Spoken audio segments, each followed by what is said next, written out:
Hace 20 años atrás, un grupo de terroristas del movimiento revolucionario Túpac Amaru atacaron a la nación peruana. Si esta operación no se hace con el profesionalismo y con la gente adecuada, tiende a ser una catástrofe.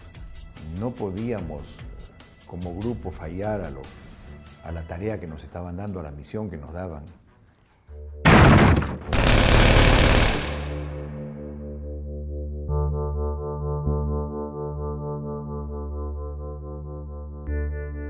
En diciembre de 1996, un grupo de terroristas toma la casa del embajador de Japón. En la primera brigada de fuerzas especiales, que es donde yo trabajaba, nos enteramos de esto por medio de la prensa, ¿no? La televisión, la radio.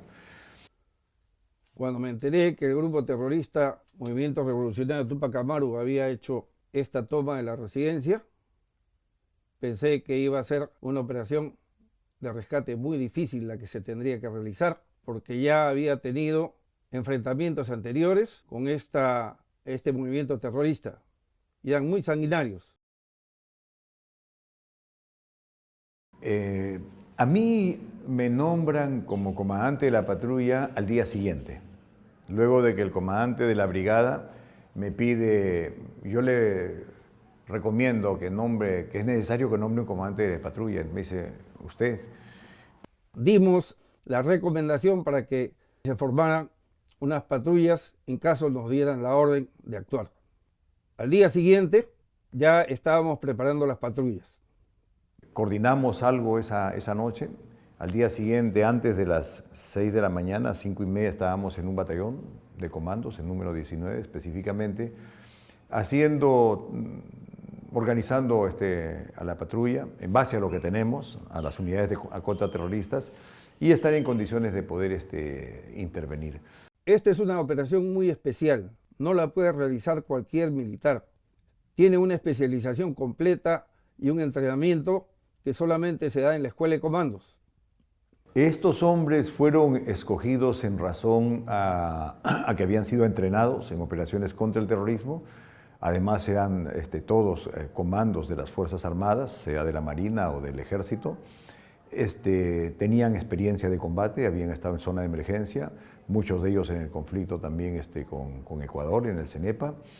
Y sobre todo eran profesionales que conocían bien el tema y estaban también enterados de lo que podía significar no tener éxito en el rescate de rehenes. El Comando Valer era un comandante que se encontraba en ese momento siguiendo un curso en la Escuela Superior de Guerra.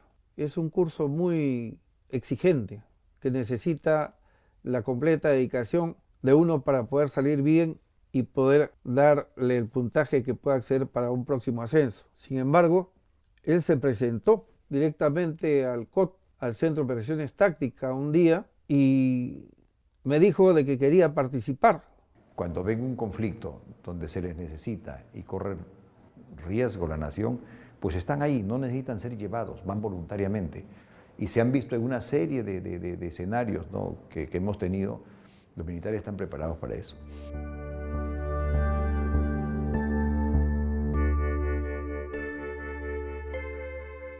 La tarea que me dieron, la misión que recibí del alto mando de las Fuerzas Armadas, para mí fue, como lo he citado varias veces, una responsabilidad que me hizo pensar en que no podíamos como grupo fallar a la tarea que nos estaban dando, a la misión que nos daban. Y yo creo que la responsabilidad o el sentirse, o el qué sentir ante una tarea de esta naturaleza debe tener, o tiene varios momentos, ¿no? En la primera parte, cuando recibe uno la orden, siente la responsabilidad, que es grande, ¿no?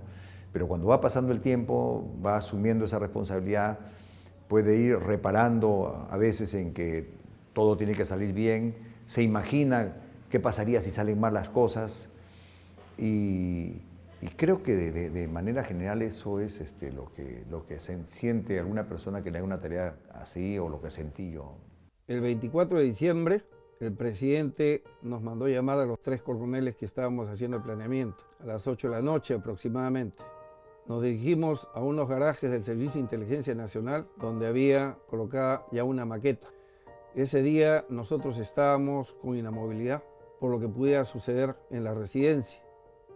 Es una fecha muy importante porque es una fecha que se pasa en familia y pensamos que posiblemente ese día no iba a suceder nada. Sin embargo, estábamos ahí con el presidente haciendo el planeamiento de la operación y llegaron las 12 de la noche, se escucharon algunos fuegos artificiales, lo que se acostumbra a hacer.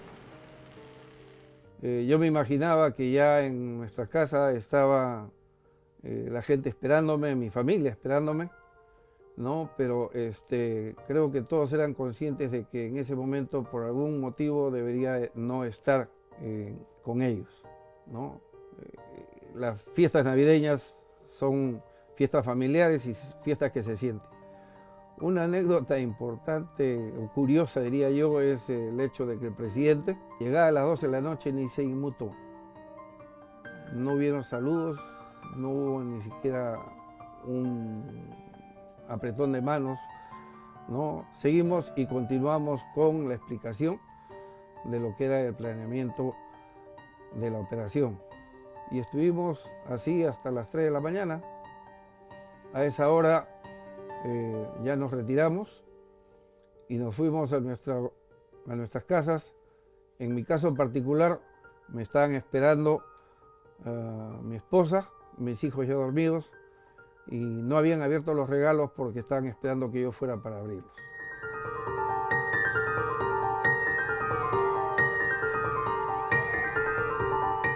Terminado el entrenamiento, el comandante general de la Primera Brigada de Fuerzas Especiales me llamó y me dijo de que en un momento más el jefe del Comando Conjunto me iba a ordenar, me iba a comunicar de que se había dispuesto que la operación de rescate se realice. El día 18 de abril es el día de la Brigada de Fuerzas Especiales y como coincidencia, ese día nos llamaron para que se realizara la operación.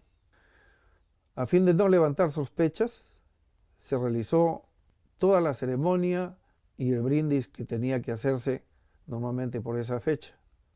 Y cuando terminó esta, inmediatamente comenzamos los preparativos para poder infiltrarnos en la casa.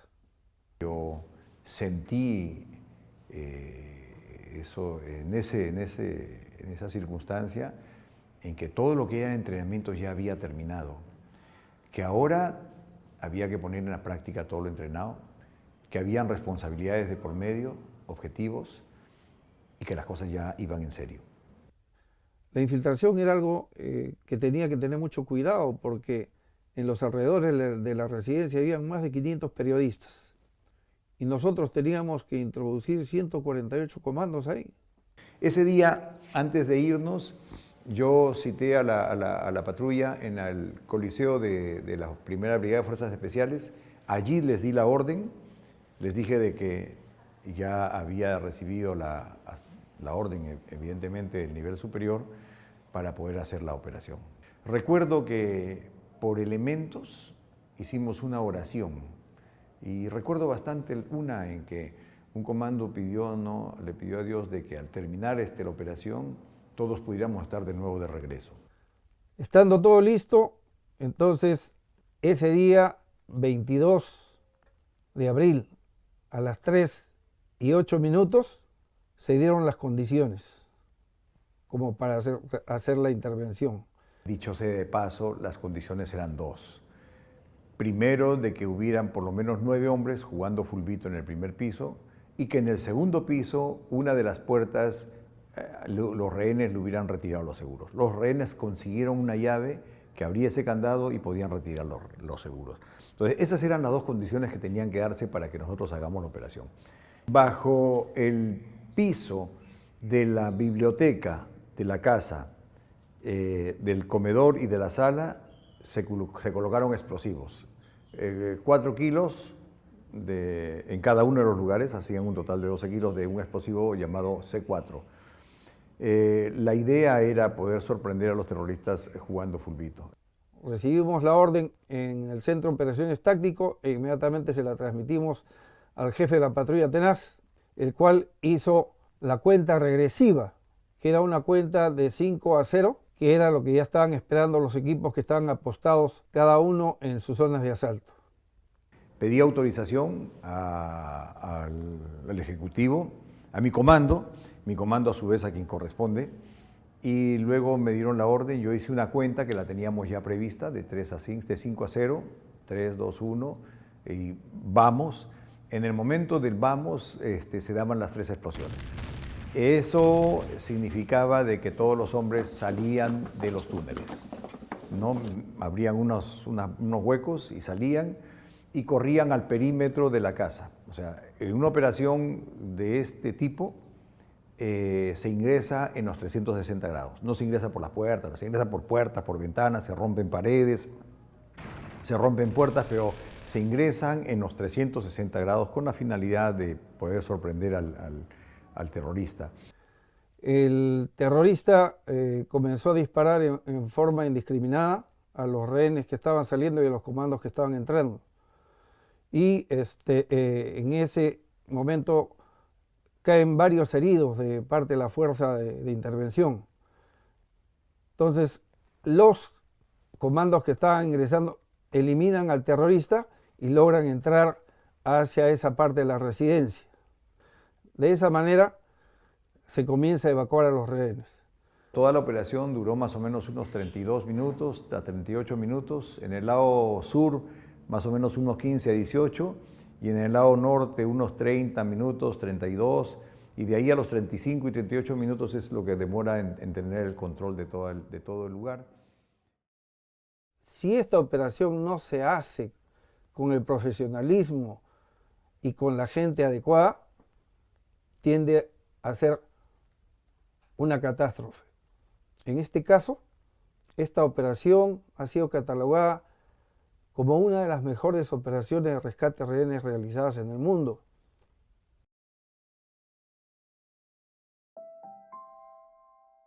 Valer fue un hombre que era particularmente carismático. Era un tipo que le caía muy bien a todos, además de que tocaba guitarra, cantaba, era muy popular.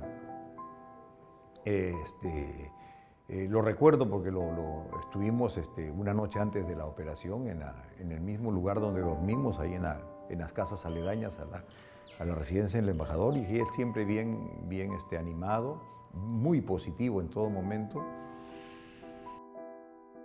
Durante el tiempo que estuvo, en las horas que estuvo de espera para realizar la operación, ya estando dentro de las casas, los días 20 y 21, nadie sabe cómo, pero escribió una carta. Escribió una carta muy sentida y se la guardó en su bolsillo. Y el día que recogieron su cadáver, encontraron la carta, que después ha sido publicada. Y en esa carta, a grandes rasgos, lo que decía era: si están leyendo esta carta, es porque he muerto. Él era muy consciente de lo que le podía pasar. Y en uno de los últimos párrafos de esta carta decían: tocan a mi Perú y me vuelvo una fiera.